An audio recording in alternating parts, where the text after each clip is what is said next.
Pinot Noir, alebo rulánske modré, výber z Rozna, ročník 2012, Čachtice. Možno si poviete, že červené odrody, a zvlášť Pinot Noir, do Čachtíc nepatria. Možno budete prekvapení, keď vám poviem, že Mária Terézia, keď vydávala svoju dcéru, tak niekoľko súdov Pinotu, alebo rulánskeho múdreho, putovalo z Čachtíc na kráľovský stôl. Pinot Noir sa v Čachticách pestuje niekoľko 100 rokov. A naozaj podložie, ktoré nápadne pripomína podložie v Burgundsku, čiže vápenaté vápencové pôdy, dávajú vínu určitú pevnosť, takúto francúzskú hrdosť. Možno to nie je víno plné, korenisté, ťažké, ale je to víno, ktoré môžem charakterizovať 3 slovami.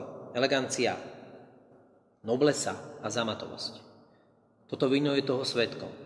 Vo vôni krásne ovocné, vôňa slivy, čerešne, višne, typické príznaky a znaky výborného a vyzretého pinotu.